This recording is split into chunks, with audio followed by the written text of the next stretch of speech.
Então, bem-vindos todos aqui, presentes, que estão chegando.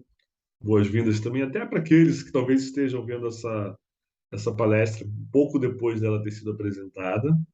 Então, estamos dando início a mais uma reunião pública online do SERJ, Conselho Espírita do Estado do Rio de Janeiro. Todas as quintas-feiras, nesse mesmo horário, 19 horas, nós realizamos essa reunião. Hoje a nossa reunião tem um tema bastante especial. Nós ainda estamos no mês de comemorações. Acabamos de participar de uma série de atividades de comemoração da campanha de evangelização e gratos também pela FEB, por todos aqueles evangelizadores, trabalhadores, os irmãos de primeira hora, Cecília Rocha e tantos outros, né? E continuam hoje fazendo viva a evangelização.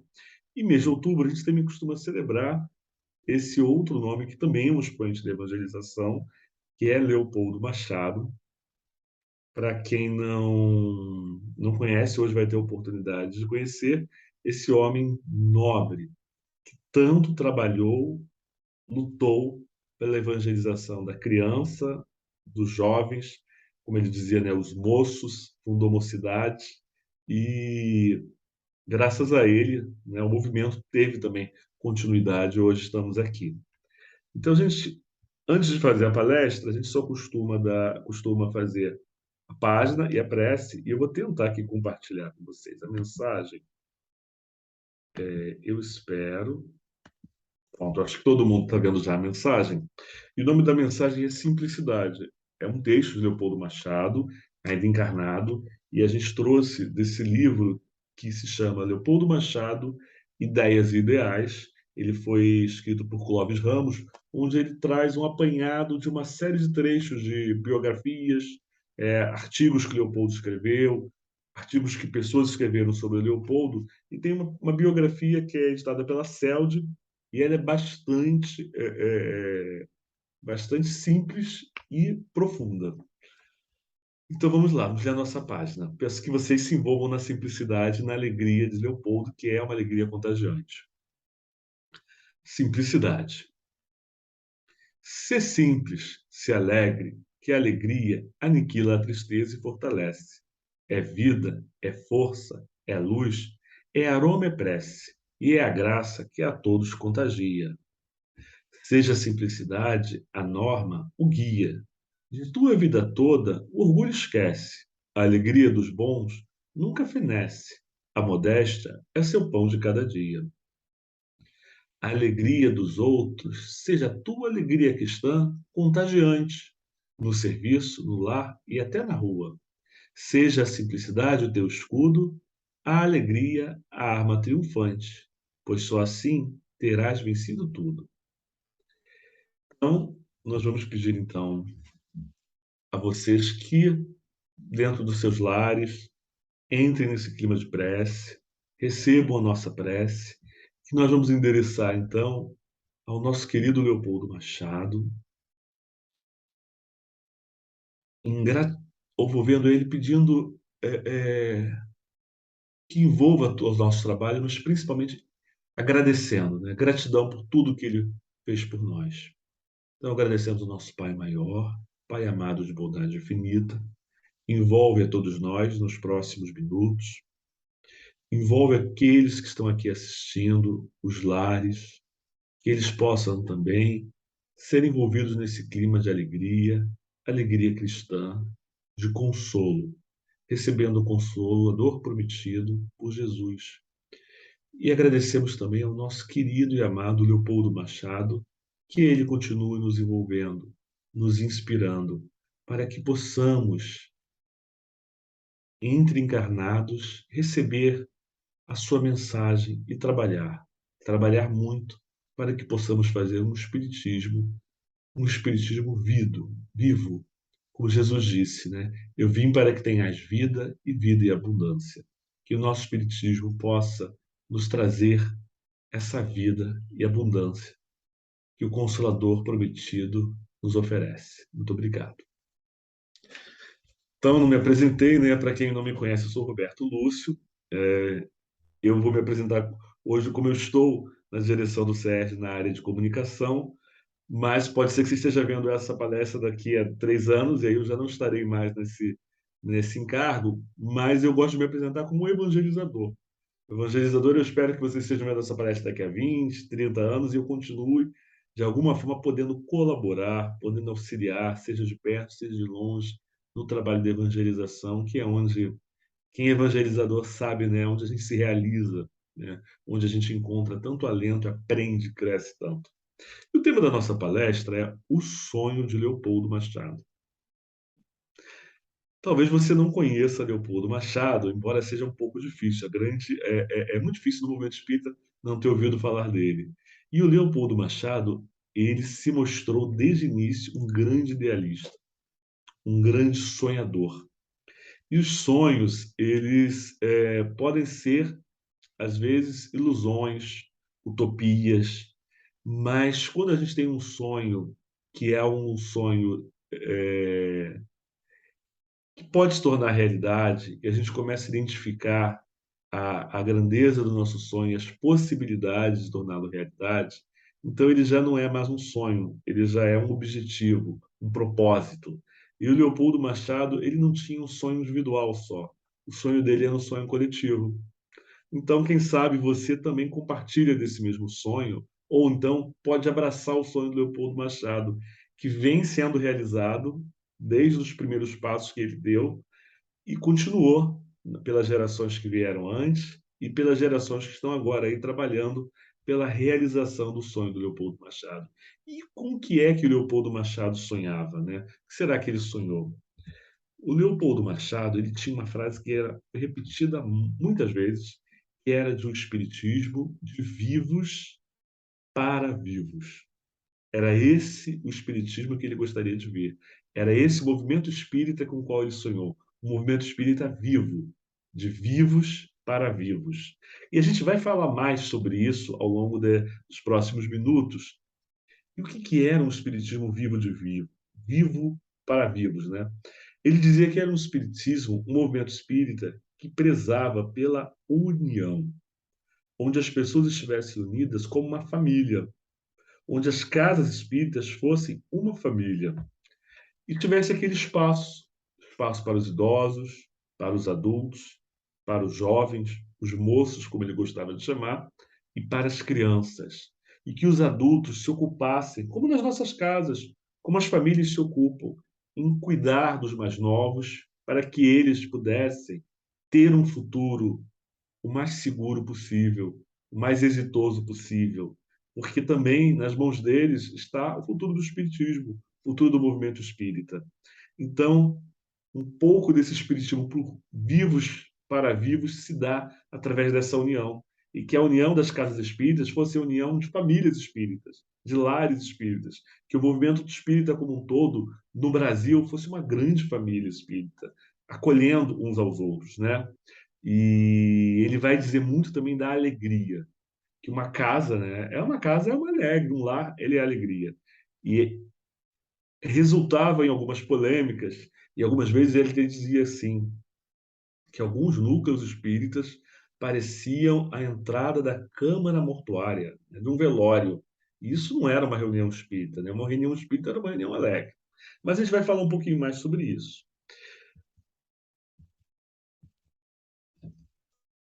União da família espírita. Essa é uma frase que eu vou pedir para vocês guardarem, porque a gente não vai falar da história do Leopoldo Machado em ordem cronológica, como a maioria das palestras são.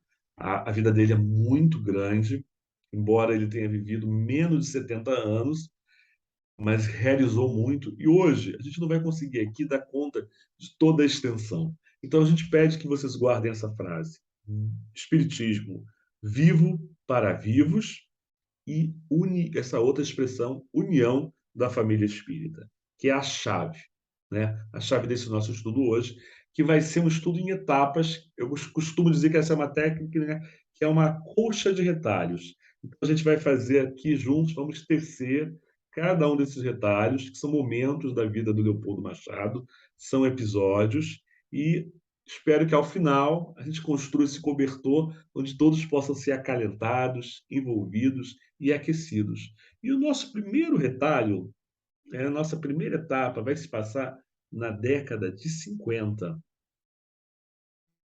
no Rio de Janeiro, onde a gente vai trazer um relato sobre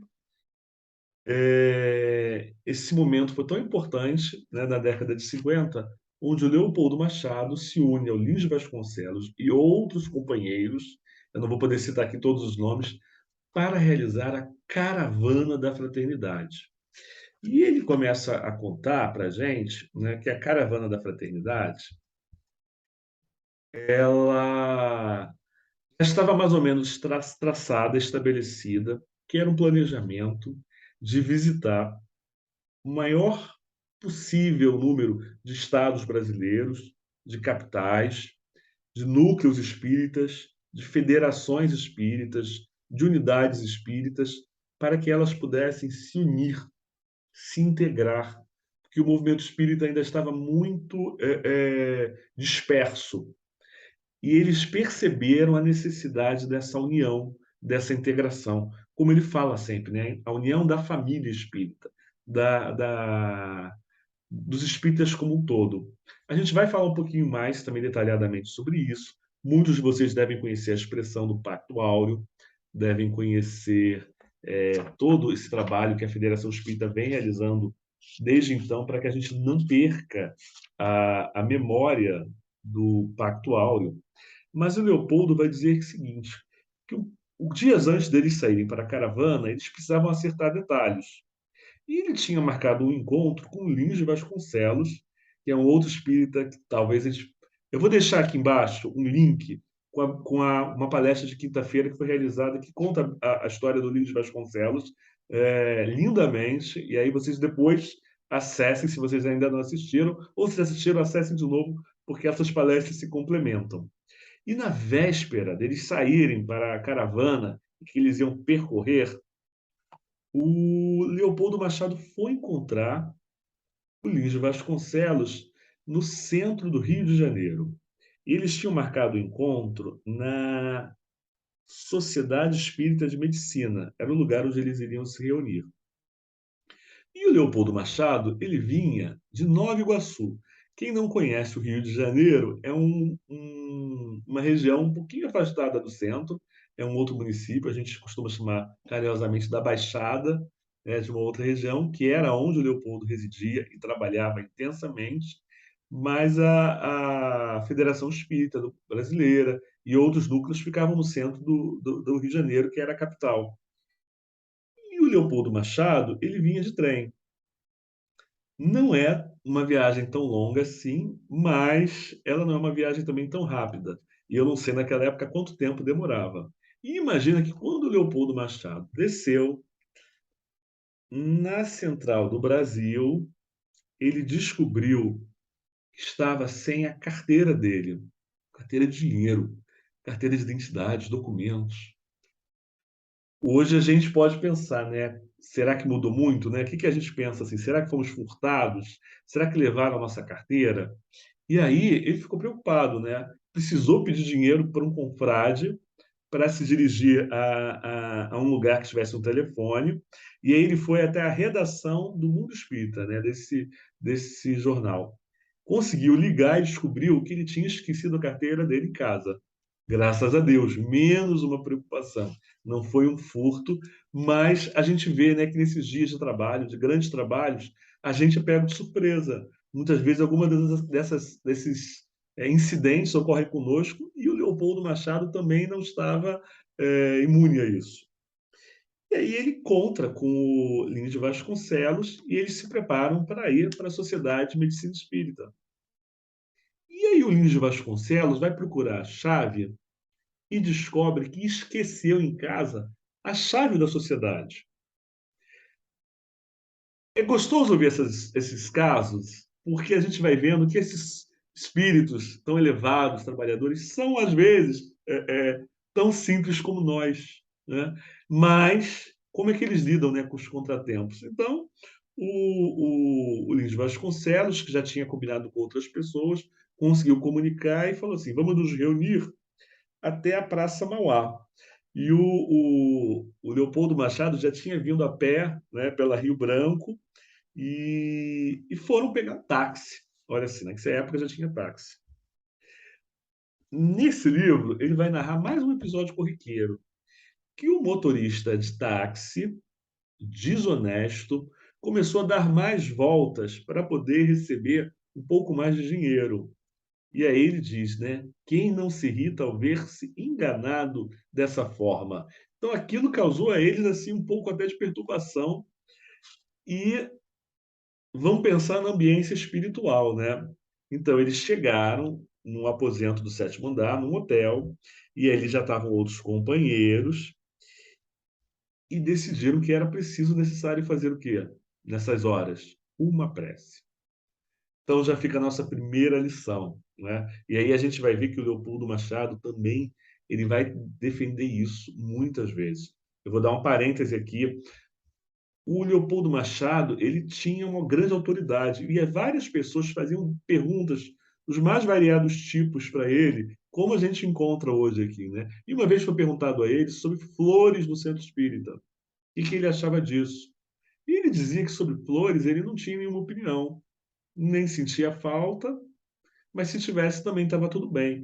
E que se alguém quisesse saber sobre flores no centro espírita, se faziam falta ou não, perguntasse para quem colocou as flores, porque talvez essa pessoa soubesse. Mas de uma coisa que ele sentia falta sempre, era da prece, antes de qualquer atividade do centro espírita, não só nas reuniões. Então, antes de qualquer atividade, qualquer reunião, era necessário fazer uma prece.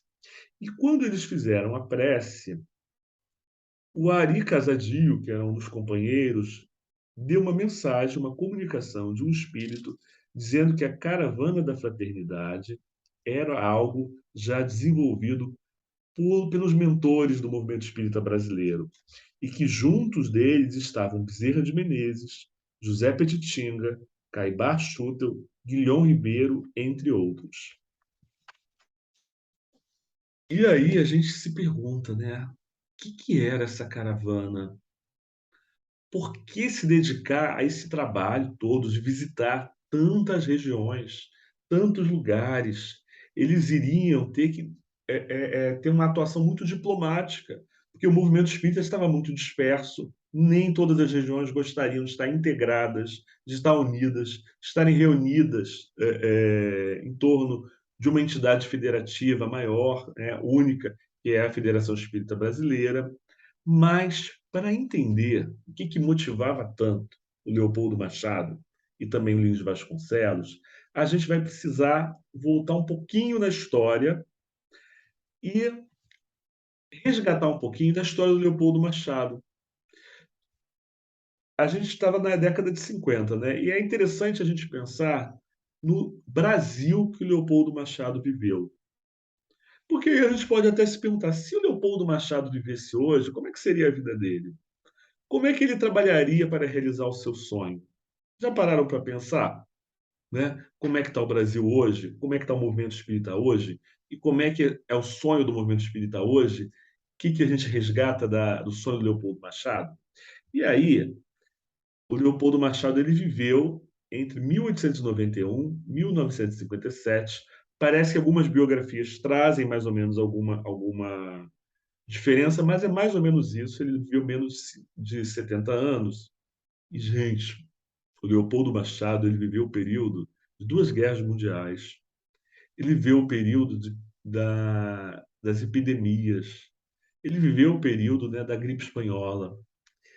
Ele viveu o período também da grande seca do Nordeste e do movimento migratório para os centros urbanos, São Paulo e Rio de Janeiro. Um crescimento que também proporcionou uma uma situação de despreparo para acolhimento e desenvolvimento daquelas regiões. Então, o Brasil, ele era um país, como às vezes a gente ainda continua reconhecendo, de muitos contrastes sociais, mas ele era caracterizado simplesmente por uma grande miséria, miséria econômica em quase toda parte. E, ao mesmo tempo, era uma época de grandes mudanças, de grande otimismo, de grandes avanços. Né? A gente tinha, a partir de agora, rádios que começavam a ter emissoras nacionais toda a ponta do país. A gente vai ver o surgimento da televisão, a popularização, né, dos transportes. O Brasil recebeu muito bem, né, graças a Santos Dumont e todo o incentivo, o início, né, também dos aviões.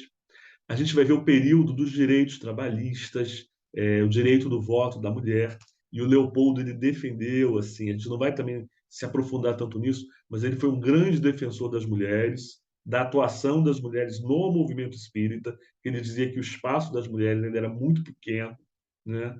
E ele vai dialogar muito com esse tempo, ele vai dialogar muito com a realidade em que ele vive. Então a gente vai ter aí e o Leopoldo, que nasceu na Bahia, ele viveu na Bahia até mais ou menos 1927. Também a gente não precisa dizer que a Bahia continuava também sendo aquela região de muita alegria, mas também de muito sofrimento, muita miséria, muitas pessoas passando vários problemas, dificuldades entre as enchentes do Rio São Francisco e os períodos de seca que se alternavam, né? Então a gente via ali uma necessidade muito grande de auxílio. Em 1915, o Leopoldo Machado vai conhecer José Petitinga.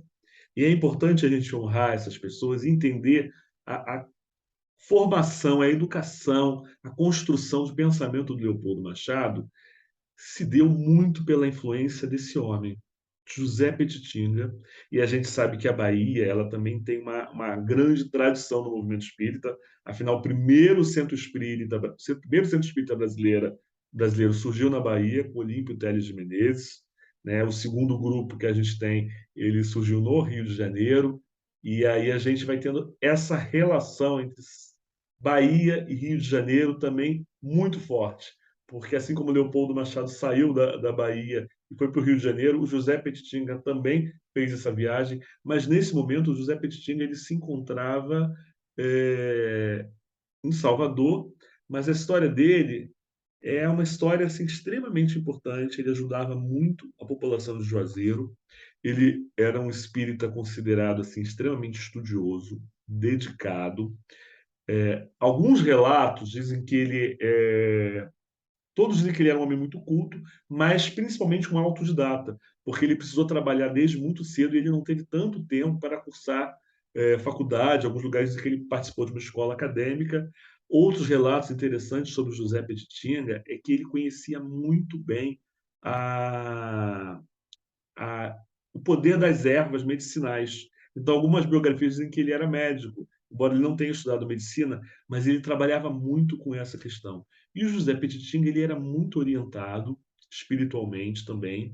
Ele não era médium, mas os médiums do grupo espírita que ele frequentava orientavam sempre ele. E ele ficou muito conhecido na época pelo grande auxílio às pessoas que perderam tudo na enchente do Rio São Francisco. Então, ele era um homem do estudo, mas o sobrenome dele deveria ser Caridade, porque ele era reconhecido por vivenciar a caridade o tempo todo, né? Ele funda o Grupo Espírita Allan Kardec, Juazeiro, e a gente tem um movimento espírita que estava mais ou menos no início, e era muito importante também reafirmar a fidelidade às obras de Kardec, né? E o José Petitinga, em 1915, se preocupa muito com a dispersão também dos centros espíritas na Bahia.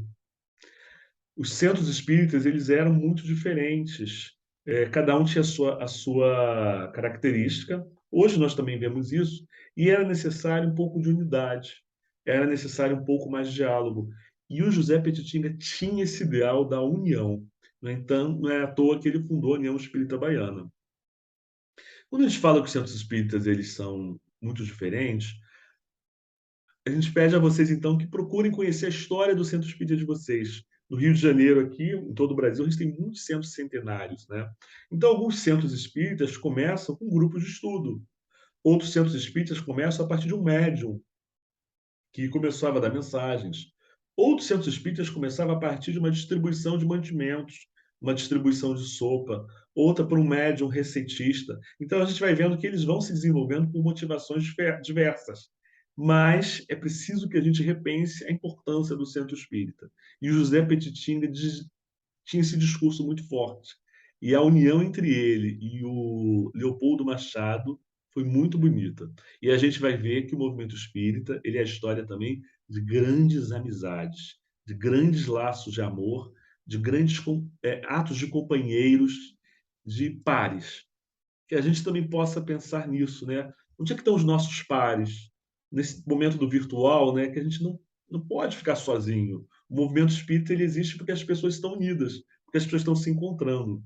Mas vamos continuar. Então, quando Leopoldo Machado encontra José Petitinga, ele vai estudar, ele vai conhecer. E o Leopoldo Machado ele vai se envolver de uma força tamanha no movimento espírita também da Bahia e muito no trabalho social. Mas o Leopoldo Machado ele vai dizer o seguinte: fiz-me espírita aí por 1915. Até 33 não preguei, nem fiz polêmicas. Estudei bem a doutrina e outros assuntos, ansioso por uma cultura geral, para saber bem o lugar exato do espiritismo. É importante a gente conhecer essa frase dele, porque a gente vai ver que todo personalidade de destaque, ele tem um tempo de preparação, ele tem um tempo de maturação. Então a gente vai ver há quanto tempo o Leopoldo Machado, ele tinha mais ou menos assim, uns 25 anos quando ele conheceu o José Petitinga. Ele foi estudar a doutrina espírita. E ele queria entender a doutrina espírita dentro do quadro social, da história, das ciências. Qual era o lugar que o espiritismo devia ocupar? Então ele foi procurar a cultura geral, ele foi estudar outras religiões, ele foi estudar as obras que atacavam o espiritismo, para poder ter razão e certeza da doutrina que ele estava professando, para quando que ele fosse falar, ele falasse com segurança. E aí a gente vai ter mais ou menos nessa etapa, né? Vou mostrar aqui a ideia. O José, mais ou menos em 1925, o Leopoldo Machado casa lá na Bahia e vai para o Rio de Janeiro. Então a gente vai falar um pouquinho sobre o movimento espírita que Leopoldo Machado encontrou no Rio de Janeiro. Então o ano era 1927. Falei 25, mas é 1927. E como é que era o Rio de Janeiro? O Rio de Janeiro era a capital conhecida pelo seu grande contraste social. Ainda hoje, né? Mas naquela época, porque ali nas avenidas você podia ver a última moda de Paris, relógio-arias com relógios caríssimos. Ao mesmo tempo, poucas ruas depois você via a miséria, a pobreza. E tudo isso chamou muita atenção do Leopoldo Machado. O Leopoldo Machado se preocupava muito, né, com as pessoas. E ali ele vai conhecer a Federação Espírita Brasileira e vai observar também o movimento espírita aqui no Rio de Janeiro. Grupos que se destacavam muito pelo estudo das obras, pelos estudos, às vezes, científicos, outro pelos estudos filosóficos. Alguns grupos que diziam, inclusive, que o espiritismo não era religião e não gostavam de estudar o evangelho. Ele também via grupos que eram bastante dedicados à homeopatia. E as pessoas procuravam os centros espíritas para receber uma receita, né? Uma receita psicografada. Ele viu núcleos que chamaram muita atenção dele pela assistência social, pela caridade. Afinal de contas, nós estamos falando também, né, de uma herança de um movimento muito incentivado por Bezerra de Menezes, que dava até o seu anel, tirava todo o seu dinheiro do bolso, voltava a pé, perdia o bonde, voltava para casa a pé, porque se doava inteiro. Então, esse movimento espírita do Rio de Janeiro, ele tinha várias características e também era um movimento espírita que precisava de mais integração, de mais união. E ele vai observar isso. Mas como ele vai residir em Nova Iguaçu, ele vai integrar imediatamente, ele e a esposa dele, o Centro Espírita Fé, Esperança e Caridade. E logo, não perderam tempo, fundaram o Albergue Noturno Allan Kardec, onde as pessoas, moradores de rua, os idosos, pudessem dormir. E, mais uma vez, trabalhando, eles fundaram o Lar de Jesus, que era um lar para crianças. Então, a gente vai ver que o Leopoldo Machado ele tinha essa visão de que a doutrina espírita tinha um lema, que é fora da caridade não há salvação. E partir do estudo do conhecimento da doutrina deveria ser natural que o homem se desenvolvesse impelido à prática da caridade. Então ele trabalhou muito por isso, né? Ele trabalhou intensamente. Em 1930, junto com a esposa Marília, ele vai fundar um colégio em Nova Iguaçu. Desde então, a gente vai ver esse olhar visionário do Leopoldo Machado, que é o pensamento nos jovens, nas crianças. Era preciso educar as crianças, era preciso educar o jovem para que a gente pudesse construir um movimento espírita melhor, uma sociedade melhor, um Brasil melhor. O futuro estava na educação. E o Leopoldo Machado, a partir daí, muitas pessoas começaram a conhecê-lo como professor. E até hoje, a gente tem muitos relatos lá em Nova Iguaçu sobre o colégio, mas eu acho que alguma coisa a gente precisa destacar. Existiu uma placa que o Leopoldo mandou colocar na porta do colégio. A gente está falando de 1930, de um período em que a educação se dava muito pela opressão, pelo medo, pelos castigos, castigos físicos, né? Os professores tinham isso, muita herança de uma educação muito rígida que veio da Europa, né, que chegou aqui no Brasil. E o Leopoldo Machado, ele colocou esse dizer na porta do colégio: entrai, aqui não há semblantes graves, porque só se respira paz e amor. São as crianças, quais um bando de aves, é quase um pai, o mestre, o professor. Tudo aqui são promessas e esperanças. É belo e doce este calor sentir. Se entrais agora, tímidas crianças, saireis homens de bem para o porvir. Então a gente já vai ver a conexão que o Leopoldo Machado tinha com Kardec, que também era um educador, teve essa influência toda de Pestalozzi, e que fez questão de deixar destacado as características do homem de bem ali no Evangelho. E o Leopoldo Machado, ele tinha toda essa noção de que o espiritismo existia para formar homens de bem. Que a gente precisava ter essa visão e que a formação do homem de bem, a formação da criança, se daria através da paz e do amor. E que o educador, o professor, o evangelizador, ele seria como um pai para essas crianças. Ele trataria elas assim com aquele carinho de mestre, de pai, quase um pai, porque ele via no colégio, que era um colégio que tinha essas bases da doutrina espírita, ele via nos centros espíritas aquela imagem da família, do lar, da união. Então, os trabalhadores espíritas são pais e mães dos mais novos. Eles precisam receber com esse carinho. E que a gente pense, né, nos nossos lares também, né, que os lares espíritas sejam lares onde se respire a paz e o amor. Ele tinha também na porta da sua sala uma frase que dizia o seguinte: a tempestade fica lá fora. Que ele queria dizer com isso, né? Quem se dirigisse a ele, quem encontrasse com ele, sabia que a proposta dele era uma proposta de um diálogo de paz, de um diálogo de tranquilidade.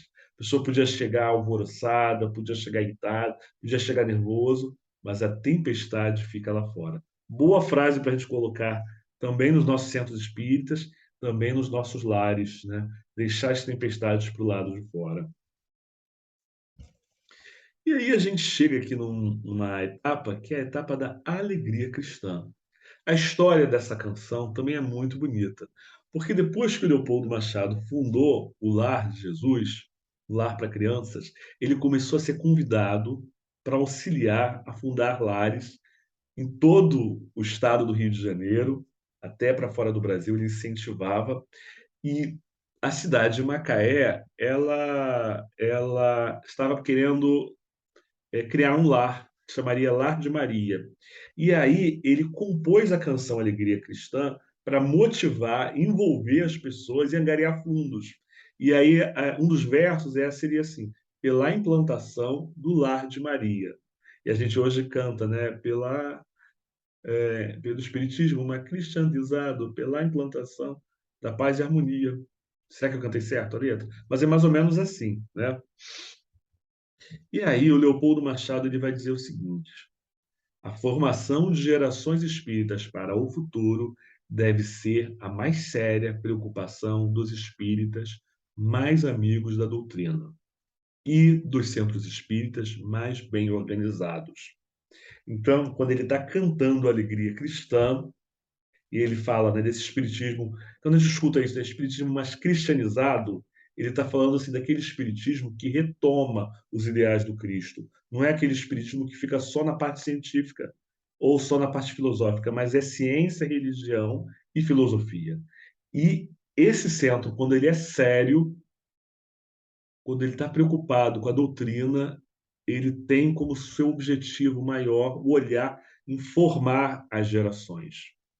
Então, que a gente pense nisso, nessa importância, nesse sonho do Leopoldo. Quantas mocidades vieram aí depois, né? Foram fundadas por ele, quantos lares foram fundados por ele, mas a preocupação com as crianças era assim intensa. E aí o Leopoldo, ele tinha uma maneira de trabalhar com os jovens, mas ele dizia que também era com os adultos, que era através da música, do teatro e da poesia. Então, se o seu centro espírita tem teatro, tem música, tem poesia, provavelmente ele tem aí uma influência do Leopoldo Machado. Se o seu centro espírita ainda não trabalha com música, com teatro, com poesia, vamos trazer Leopoldo Machado para sua casa espírita, né? Vamos trazer essa alegria cristã. Ele dizia que era muito dessa questão do centro espírita de vivo para vivos tinha a ver com essa necessidade da alegria no centro espírita. Consta que quando Leopoldo Machado entrava no salão, os rostos, né, os sorrisos se iluminavam. E uma vez ele entrou numa reunião e ele disse para o amigo: essa reunião está com clima de velório. Vamos mudar o clima dessa reunião. Fala qualquer coisa alegre. Traz um pouco de sorriso na sua palestra. Vamos trazer um pouco de alegria. Então ele tinha muito essa questão, né, dos rostos graves. Tirar aquela aparência grave, sisuda. Porque o centro espírita é a nossa casa, né, é o nosso lar. Ele deixou vários textos, né? E esse livro aqui resgata muito isso, sobre o que era o espiritismo de vivos para vivos. Eu vou tentar me apressar aqui para a gente não perder a nossa hora. E ele dizia o seguinte: a verdadeira junção dos centros espíritas, desculpa, a verdadeira função dos centros espíritas ainda está para nós por ser observada. Função que serve ao espiritismo de hoje e do futuro, principalmente do futuro. Então, era uma observação que ele tinha, que os centros espíritas ainda não estavam observando a verdadeira função, né, do centro espírita. Será que hoje a gente já conseguiu atingir esse objetivo maior? Ele dizia: sessões mediúnicas e práticas doutrinárias, distribuição de receituário, de passes e água fluida, né, água fluidificada, tudo isso não há a negar espiritismo. Mas o espiritismo é que não é somente isso.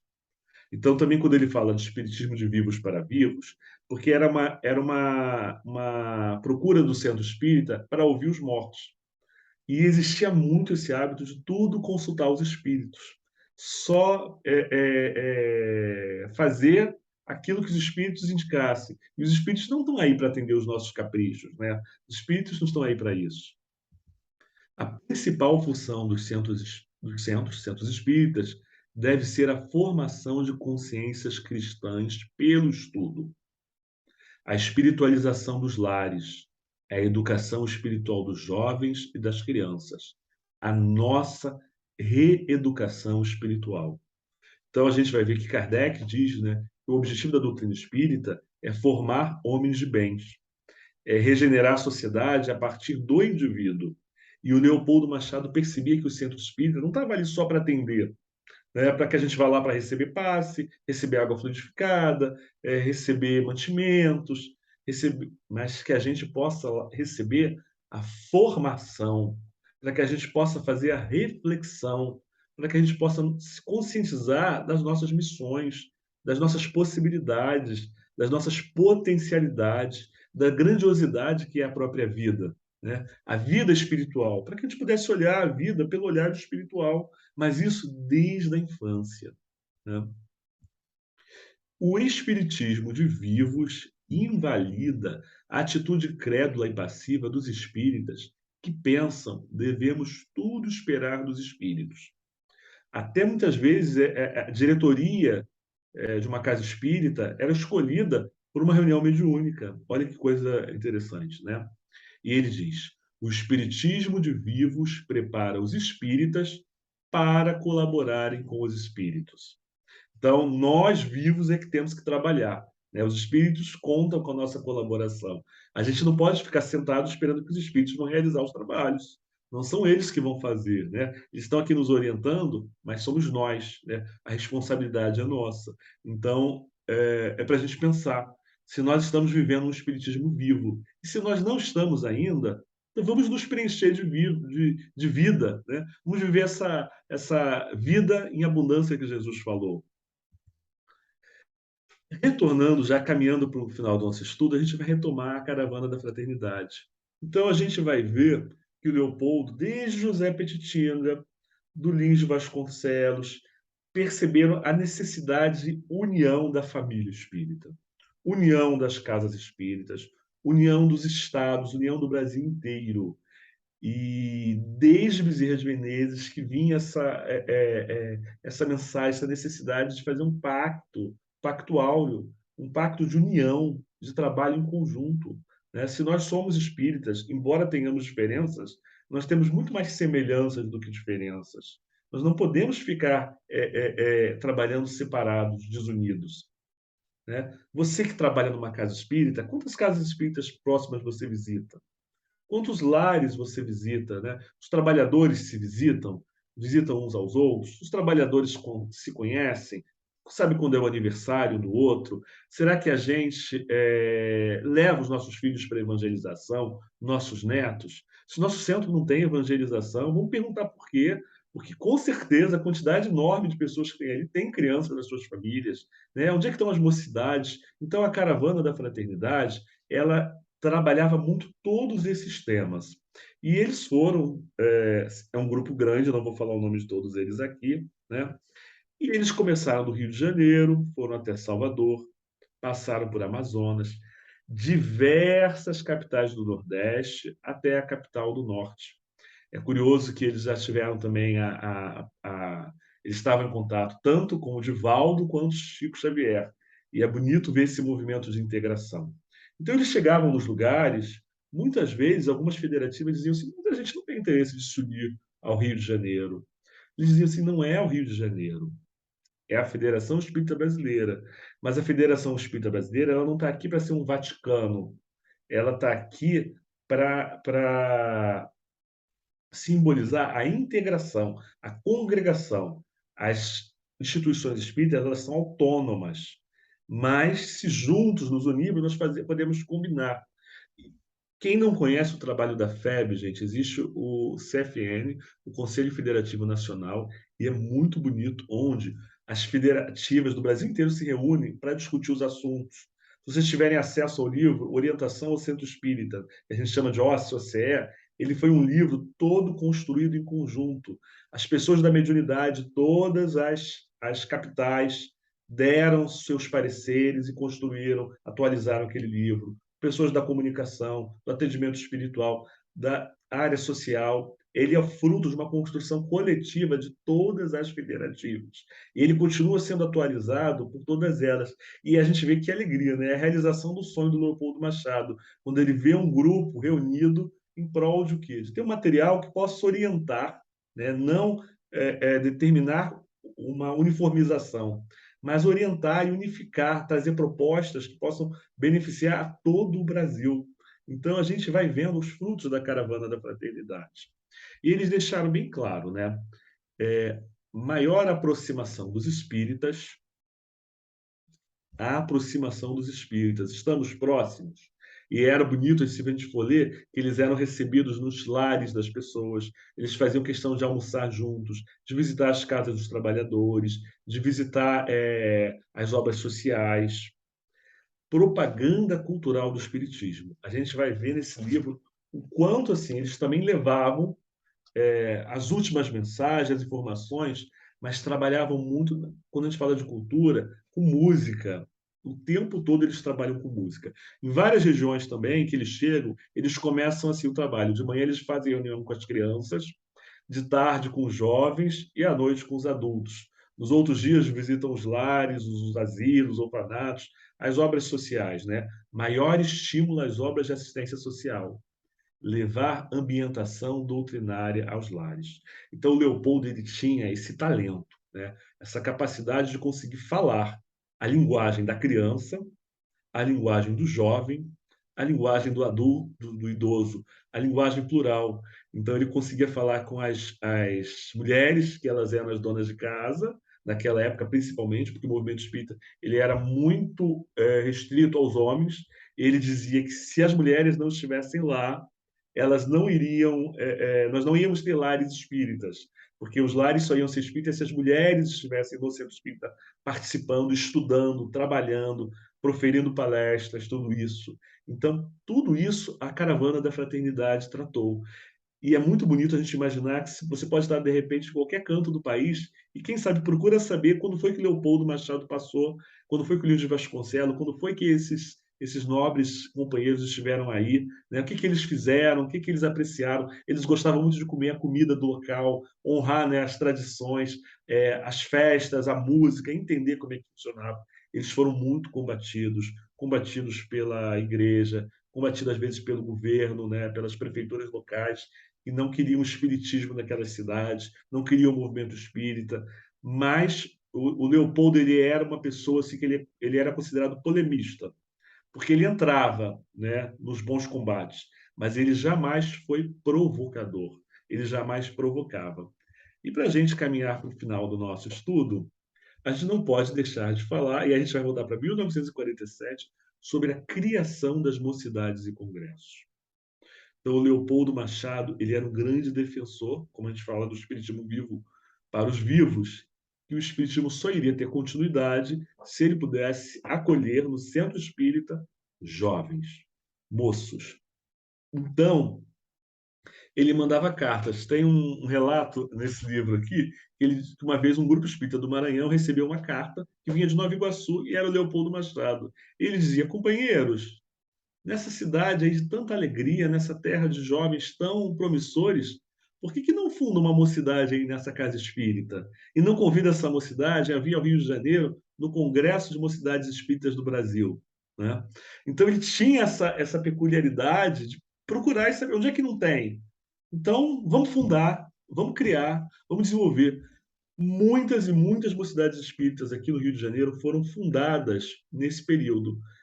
Os jovens das casas queriam ir no congresso, o centro espírita não tinha mocidade, os jovens diziam assim: nós vamos fazer uma mocidade para ir para o congresso. E ele dizia que o objetivo das mocidades era a unificação, mas a unificação social, que era a principal em que ele acreditava, se não a única. Unificação de corações que palpitem no mesmo ritmo de confraternização, embora os cérebros concebam teorias e pontos de vista diferentes. Então, essa era a ideia da unificação, que pessoas com pensamentos diferentes, com centros espíritas que talvez trabalhassem um pouquinho diferente, práticas um pouco diferentes, pontos de vista diferentes, mas que o coração palpitaria no mesmo ritmo de confraternização. E com o jovem ele conseguia isso muito rápido, muito orgânico, contagiante, como ele via a alegria dos jovens, né? E quando ele vai dar o exemplo, que é o primeiro congresso de mocidades, ele diz isso que é o exemplo para ele, claro, de unificação social.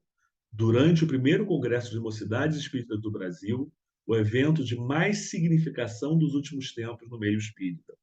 Por quê? Porque nós tínhamos ali um congresso de mocidades com jovens de todo o Brasil, alegres, cantando juntos, muita da música, abriram as portas também para jovens dos centros de Umbanda que quisessem participar. As casas de Umbanda diziam que podiam hospedar os confrades nas casas deles também. Então, foi um movimento de muito, muito estudo, de muita alegria, mas ele dizia que o principal era a unificação social, eram as pessoas poderem darem as mãos, poderem se abraçar, poderem se olhar nos olhos, poderem trocar confidências. A gente sabe que muitos casamentos também do movimento espírita procederam daí, muitas famílias se formaram, muitas uniões.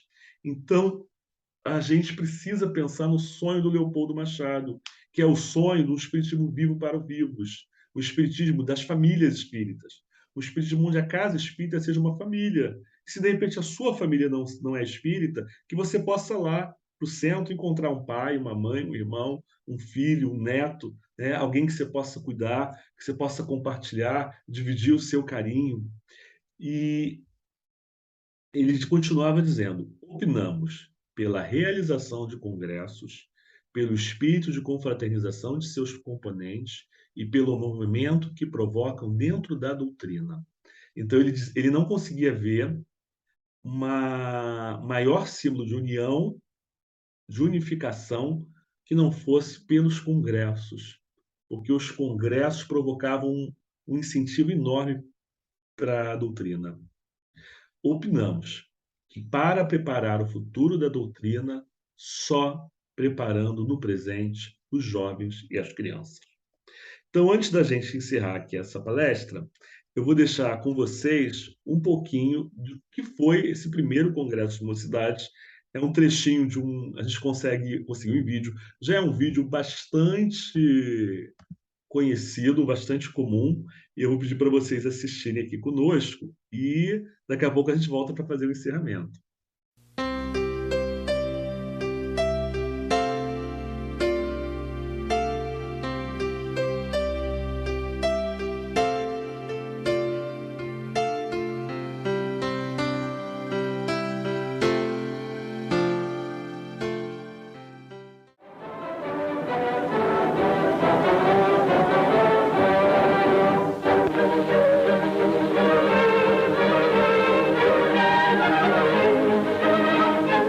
Da República foi teatro do maior acontecimento espírita juvenil de todos os tempos, com a instalação no Teatro João Caetano, do primeiro Congresso de Mocidades Espíritas do Brasil, levado a efeito de 18 a 25 de julho de 1948.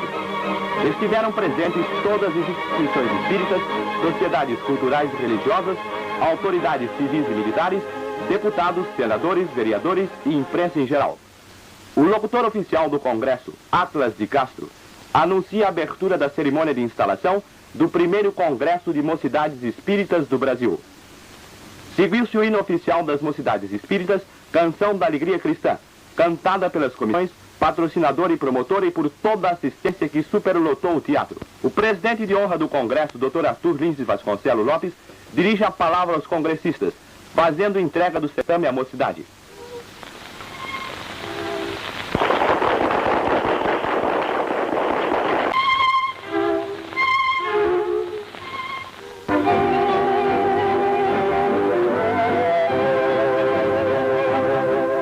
Após a cerimônia de instalação, teve lugar na Colina da Fraternidade, a Rua Visconde de Santa Isabel, sede da União dos Discípulos de Jesus, uma suculenta feijoada oferecida aos congressistas.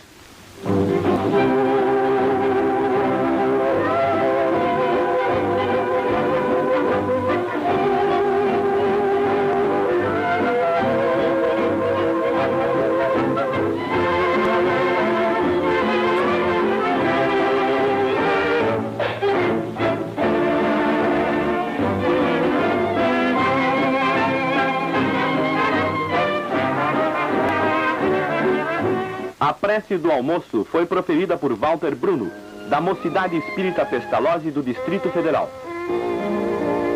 O presidente da União dos Discípulos de Jesus, Nelson Batista de Azevedo, saúda todos os moços congressistas. O almoço teve o cunho mais democrático que se possa imaginar, num ambiente de verdadeira vibração e alegria.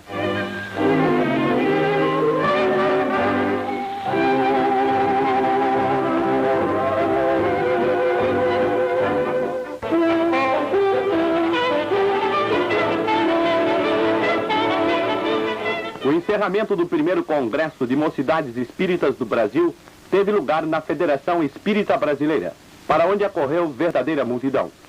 A mesa diretora dos trabalhos, da qual fazem parte o Dr. Lins Vasconcelos, presidente de honra, Wilson Wines, presidente, Olide Castro, Apolo Olivar Filho, Francisco Xavier Pereira, Mara Prieto Pérez, além de outros, entre os quais o professor Leopoldo Machado e o representante do presidente da Câmara dos Vereadores.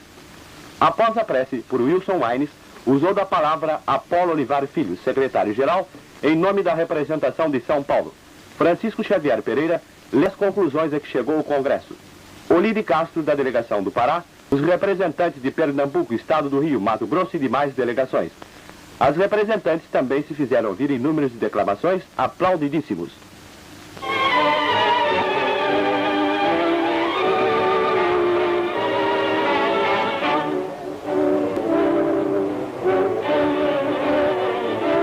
O Conselho Consultivo de Mocidades Espíritas do Brasil, criado por deliberação plenária do primeiro Congresso.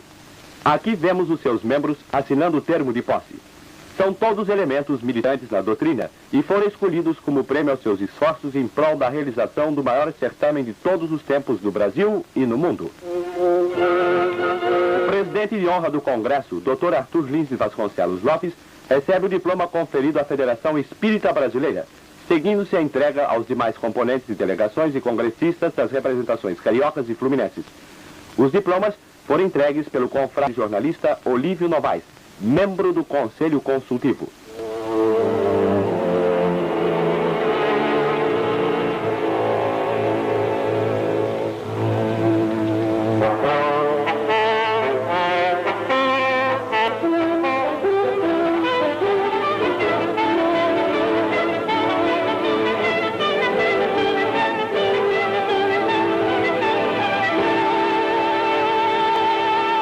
O jovem, vibrante e altivo Ferreira, da delegação do Paraná, quando dirigia a saudação de despedida aos congressistas de todo o Brasil. O professor Leopoldo Machado, promotor do certame, leu seu discurso de saudação e despedida, intercortado de aplausos pela incalculável assistência.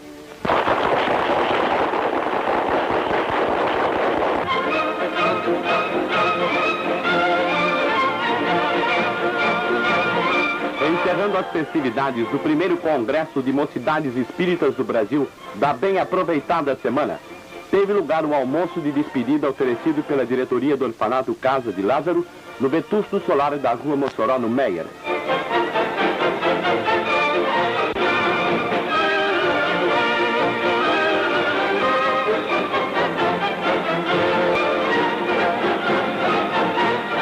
A mesa que presidiu o almoço, vendo-se o doutor Arthur Lins Vasconcelos Lopes e o professor Leopoldo Machado, o primeiro presidente de honra do certame, e o segundo, o idealizador do Congresso. Após o almoço, teve lugar um bem organizado show em que tomaram parte elementos do broadcasting carioca, proporcionando aos congressistas uma tarde de prazer e encantamento.